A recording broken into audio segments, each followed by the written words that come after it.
Have you ever wondered why, despite having everything money, success, relationships, we still feel something is missing? Why does happiness seem so temporary, so fragile? In today's spiritual discourse, we uncover the real source of happiness, not in wealth or position, but in something far deeper. Through ancient stories and timeless wisdom, we explore three paths to happiness: negative, positive, and the highest: spiritual bliss. What if true joy begins not by gaining more, but by desiring less? What if becoming desireless is the key to infinite peace? Stay with us as we dive into the powerful truth that man minus desire equals God. This isn't just philosophy, it's a practical guide to live with contentment, clarity, and divine connection. Let's begin this journey from seeking happiness to becoming happiness. This spiritual discourse is a necessity in everyone's life, and everyone in life wants to know how to attain happiness. What are the means to be happy, and what is the state of being happy? All our actions in life are for the sake of being happy. Even if we go to God, we go to ask for happiness. We want to ask for comfort. Very few people in this world go for God realization. Everyone goes for happiness. If you go for God realization, happiness will automatically be found. The question arises, what should be done to attain happiness? God realization is the ultimate state. Our initial goal should be to find ways to be happy, to be prosperous, cheerful, and in good health. This is the greatest happiness. Understand that there are only three means to be happy in this world. The first is the negative means, the second is the positive means, and the third is the spiritual means. I will try to provide information about all three means, and then you have to decide which means can make you happy in life. First, let's talk about the negative means. I don't want you to follow this path, but it's crucial to understand it because many people in the world use this method. This means is such that you feel sorrow upon seeing someone else happy, and you feel joy upon seeing them sad. In social life, you know that any tamasic or ignorant or even some rajasic or passionate person tries to reach a high position and stay above others. Comparison is life. The world operates on comparison. How much further ahead you are than others is where you feel happiness. If your child gets good marks and ranks first, you feel happy, and you harbor feelings of hatred towards those whose children are not in that state. The negative state is such that if you can't achieve something, you create obstacles for others so they can't achieve it either. This is the negative state. Our Puranas, ancient scriptures, have given a very good description. So I want to tell you a small mythological story to clarify what negative happiness is. There was an old, elderly woman whose back was bent. She had a hump on her back. She couldn't walk straight. People used to give her some alms. Lord Shiva and Goddess Parvati, while traveling in the sky, often saw her, and Parvati, being a woman, had a very tender heart. She used to ask Shiva, "Why are you giving this elderly woman so much trouble? Please alleviate her suffering." Lord Shiva pretended not to hear, meaning he gave no reply and took no action. One day, Parvati insisted greatly, so Lord Shiva said, "Let's go to the mortal world, disguise ourselves, and go to this woman. Then you will understand everything."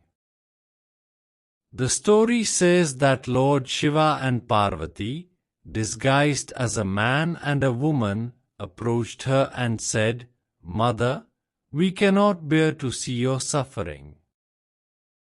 If you wish, we can heal your body."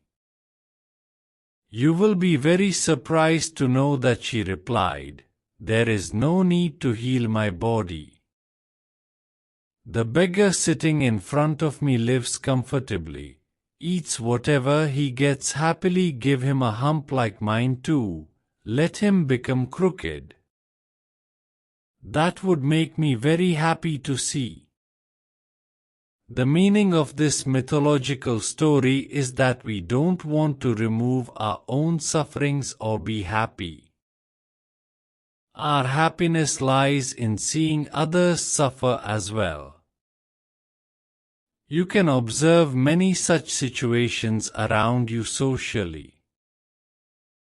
These mythological stories contain a great essence.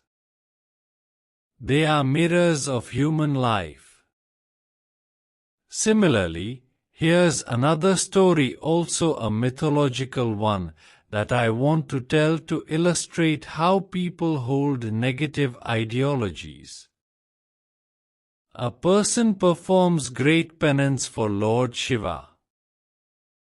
When God is pleased, he appears before him and asks, "What is your wish?" The person says, "Oh Bholenath, the merciful God, please grant me a palace to live in and a large well, so I can live happily and everyone in society respects me." Lord Shiva said, "Okay, I will give you a very large house and a well. But the person next to you, he is a very good person, I will give him 2 houses and 2 wells." And saying this, Lord Shiva departed. Now, this person was greatly disturbed in his mind. "I couldn't become a great person, my neighbor became greater than me, and I only have one." He began to burn with hatred. God gave him what he wanted, but his happiness was not in that. His happiness was comparative, which we still do in the world today. These stories have a deep meaning. So, he inquired from many of his companions, "I am even more unhappy than before. What should I do?" His well-wishers advised him, "Pray to God again and ask him to give you another bigger house, 2 wells because your family is big. And let one of your eyes be taken away." He prayed. God came. God is Bholenath, the merciful God. He said, "So be it. Your neighbor will get 2 houses, 4 wells. He will get double what you are given." He wasn't happy with that. He said, "Let one of my eyes be gone." Then both of that person's eyes went. This made him very happy. And the end of this happiness was that person's neighbor had 6 wells, and he became blind. And he drowned in it and died. And this person was very happy in his negative happiness. So the question here is, God is Bholenath, the merciful God. Once he utters a word, he sticks to it. And if you harbor wrong intentions in your heart, you are ruining your own karma. You don't see how much fruit you will get from this. You will suffer in this life and in many births to come. So, negative happiness will always give you suffering. Don't compare yourself to others. What God has given you, what you desire, you have already received. Whatever God gives to others, don't harbor feelings like, if one of my eyes is gone, let both of theirs be gone. God is Bholenath, the merciful God, he said, so be it, and it happened.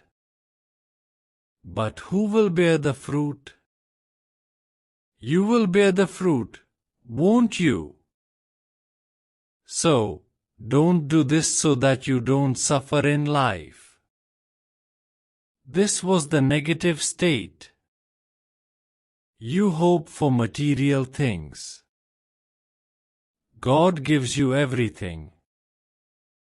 First, you were happy with a bicycle, then you got a scooter and were happy.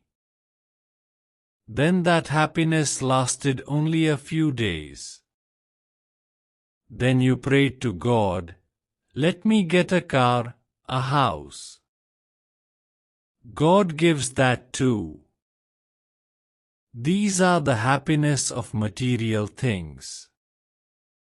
Happiness here also comes in three forms: material happiness, mental happiness, and spiritual happiness. And most people in the world desire material happiness. Big houses, new cars, if they get all that, then they will desire a helicopter.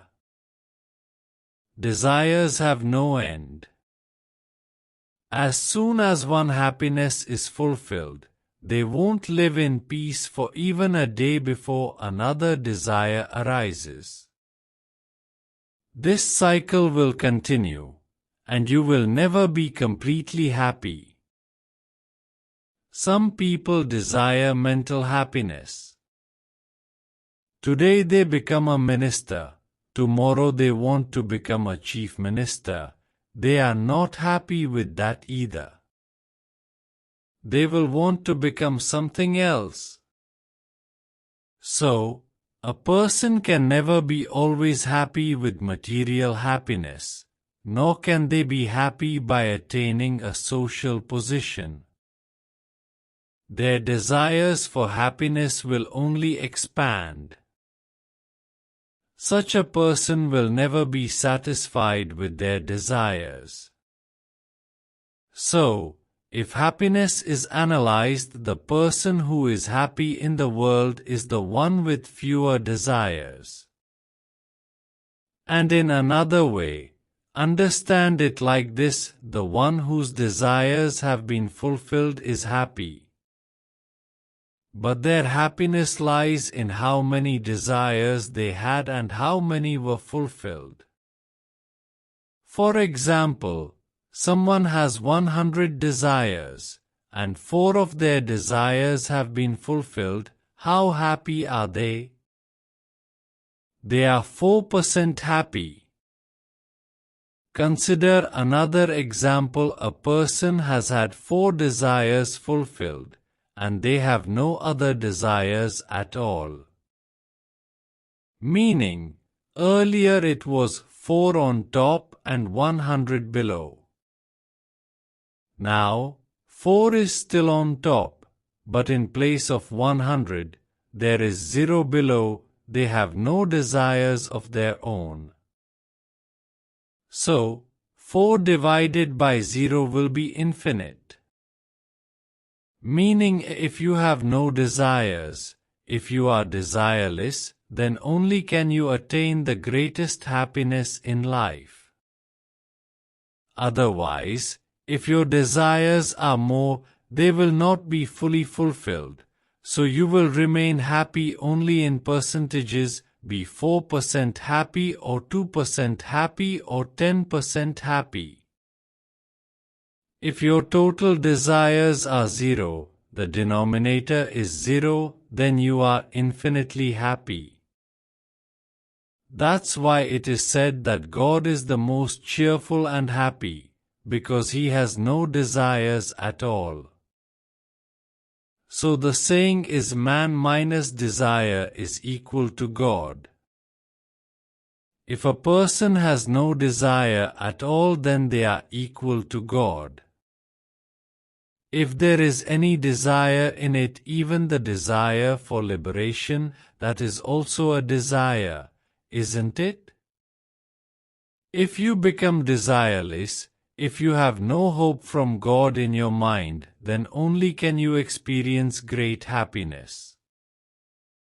If you become desireless, choiceless, then only can you enter the realm of great happiness. As Saint Kabir said, "Jako kachu na chahiye, wo shahin ke shah." The one who desires nothing in life, he is the King of Kings. Who is the King of Kings? It is God, isn't it? If you have no desires at all, then your form will become like God. If you desire anything in life, that desire will never be fulfilled. One will be fulfilled, another will come. The second will be fulfilled, the third will come. If you desire wealth and you find God, you will not be happy. If you desire God and you get a lot of wealth, you will still not be happy. So the meaning is you are happy only with what you deeply desire from your heart. Now, Mahatma Buddha had everything, wealth, kingdom, but he was not happy with that. He had no happiness staying in it. His happiness was that he should meet God. So, the happiness of wealth became 0 for him. Similarly, if you desire wealth in life and you get a position, you will not be happy. And if you desire a position and you have a lot of wealth, you will still not be happy. So, when your inner desire is fulfilled, only then are you happy. And the great state is when there is no desire from within at all. Oh God! Buddha also found God only when he had no desires left within him. Similarly, if you have no desires within you, then only will you be in a state of great happiness, very happy, and with God. So we have seen negative happiness and positive happiness. Positive happiness is also very temporary. Today you got something, you are happy. Tomorrow you will want something else. These are all momentary happinesses, and you can never be completely happy in them. That's why it is said in Sanatan Dharma, Satyam Shivam Sundaram, that is truth, goodness, beauty, and it is said that if you want to attain bliss, it can be found through truth, it can be found through consciousness, and then the state of bliss comes. Sat-Chit-Ananda means truth consciousness bliss. You can reach the state of bliss only when you are first in truth. Truth means you are with God. And when you are with God, you will be with your consciousness. Being with consciousness means you will be aware. And when you are aware, then you can reach the state of bliss. So, to be happy in life, reaching the state of Sat-Chit-Ananda is the greatest.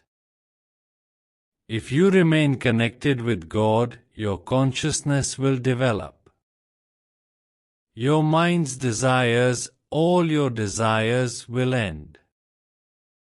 You can rise above your gross, subtle, and causal body, meaning your physical body, your subtle emotions, and your causal emotions, to reach God.